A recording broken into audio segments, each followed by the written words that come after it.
صومالی ساحلوں کے قریب آتے اور عجیب قسم کا مواد سمندر میں پھینک جاتے۔ یہ جہاز جدید ترین تھے اور ان پر غیر ملکی پرچم لہرا رہے تھے۔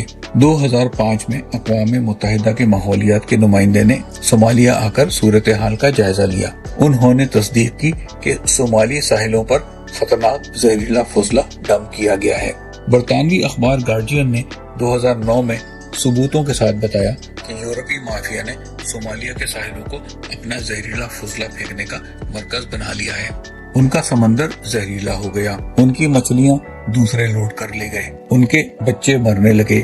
ان کے پاس اب اور کوئی چارہ نہ تھا تو انہوں نے بندوق اٹھا لی۔ ان میں سے کچھ کو اپنی بقا قزاقی میں نظر آئی اور وہ قزاق بن کر جہازوں کو لوٹنے لگے۔ وہ سمندر جو کبھی تجارتی جہازوں کے بھاری انجنوں کی آوازوں سے گونجتا تھا، اب خوف اور عدم تحفظ کے سائے میں ڈوب چکا تھا۔ اب صومالی بحری قزاقوں نے بین الاقوامی سمندری تجارت کو اپنے قبضے میں لینا شروع کر دیا۔ صومالیہ کے ساحلی علاقوں سے اٹھنے والے یہ نوجوان، جن کے پاس کبھی ماہی گیری کی چھوٹی کشتیاں ہوتی تھیں، اب کلاشنکوف اور راکٹ لانچر سے لیس ہو چکے تھے۔ وہ تیز رفتار کشتیوں میں سوار ہو کر بین الاقوامی تجارتی جہازوں کی طرف نکلتے، ان کے عملے کو یرغمال بناتے اور لاکھوں ڈالر کا تاوان وصول کرتے۔ ان کا نشانہ بننے والے جہازوں میں تیل بردار جہاز، کارگو شپس اور یہاں تک کہ مسافر بردار بحری جہاز بھی شامل تھے۔ عالمی بحری تجارت میں ہلچل مچ گئی۔ انشورنس کمپنیوں نے بحیرہ عرب کے راستے جانے والے جہازوں کے لیے یہ سمندر وار زون ڈکلیئر کر دیا۔ شپنگ کے اخراجات میں 50% تک کا اضافہ ہو گیا۔ بہت سے جہازوں کے مالکان نے نہر سوئز کا راستہ چھوڑ کر جنوبی افریقہ کے طویل اور مہنگے راستے کا انتخاب کرنا شروع کر دیا۔ تیل کی قیمتوں میں اضافہ ہوا اور عالمی معیشت پر منفی اثرات مرتب ہوئے۔ یہ صورتحال دیکھ کر بین الاقوامی تجارتی برادری نے متحدہ کارروائی کا فیصلہ کیا۔ اقوام متحدہ کے سلامتی کونسل نے صومالیہ کے پانیوں میں بحری گشت کی اجازت دے دی۔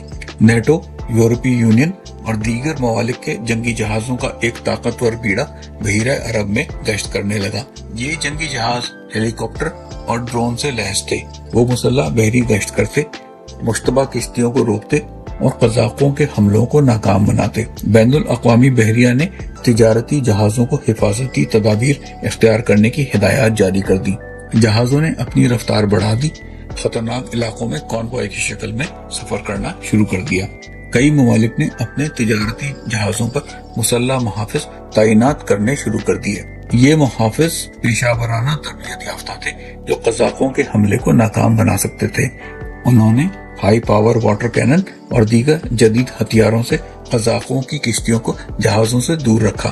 جہازوں کے حصوں پر ہائی وولٹیج کی بجلی کی باڑ لگائی جانے لگی۔ یہ باڑ کسی بھی غیر قانونی طور پر چڑھنے کی کوشش کرنے والے کو بجلی کے جھٹکے سے بے بس کر دیتی تھی۔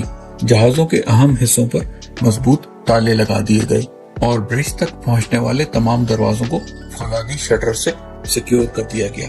جہازوں میں جدید ترین وائرلیس سیکیورٹی سسٹم نصب کیے گئے۔ موشن سینسرز نے جہاز کے ارد گرد کسی بھی غیر قانونی حرکت کو نوٹ کرنا شروع کر دیا۔ نائٹ ویژن کیمرے رات کے اندھیرے میں بھی جہاز کے ارد گرد ہونے والی ہر حرکت پر نظر رکھتے تھے۔ ان کیمروں کی فوٹیج سیٹلائٹ کے ذریعے براہ راست شپنگ کمپنیوں کے ہیڈ کوارٹرز تک پہنچتی تھی۔ ایک اور اہم ایجاد لانگ رینج اکوسٹک ڈیوائس تھی۔ یہ ڈیوائس ایک ایسی طاقتور آواز پیدا کرتی تھی جو انسانی سماعت کی حد سے باہر تھی، اور یہ حملہ آوروں کو کنفیوز کر کے انہیں راستہ تبدیل کرنے پر مجبور کر دیتی تھی۔ یہ ڈیوائس خاص طور پر کامیاب ثابت ہوئی کیونکہ یہ انسانی جان کو خطرے میں ڈالے بغیر قزاقوں کو روکتی تھی۔ جہازوں کے عملے کی تربیت میں بھی انقلاب آ گیا۔ اب ہر جہاز کے عملے کو باقاعدہ حفاظتی تربیت دی جانے لگی۔ انہیں سکھایا جانے لگا کہ حملے کی صورت میں وہ کس طرح سیف روم میں پناہ لے سکتے ہیں جہاں سے وہ محفوظ رہتے ہوئے جہاز کو کنٹرول کر سکتے تھے۔ ایمرجنسی موقعوں کے لیے جہازوں میں جدید ترین مواصلاتی نظام نصب کیے گئے۔ سیٹلائٹ فون، ایمرجنسی بیکنز اور آٹومیٹک ڈسٹریس سگنلز نے جہازوں کو دنیا کے کسی بھی کونے سے فوری طور پر مدد طلب کرنے کے قابل بنا دیا۔ ان تمام اقدامات کا مجموعی نتیجہ یہ نکلا کہ بحری قزاقوں کے حملوں میں نمایاں کمی آئی۔ دوسری طرف بین الاقوامی برادری نے اس مسئلے کی سنگینی کو سمجھا کہ صومالی قزاقوں کی کارروائیوں کے پیچھے صومالیہ کی ناکام ریاست، عالمی بے حسی اور معاشی مجبوریاں ہیں۔ غیر قانونی ماہی گیری، ٹاکسک ویسٹ کی ڈمپنگ اور معاشی بدحالی۔ جب تک ان مسائل کا حل نہیں نکالا جاتا، بحیرہ عرب کی لہریں کہیں دوبارہ سے پھر عدم تحفظ کی کہانی نہ سنانا شروع کر دیں۔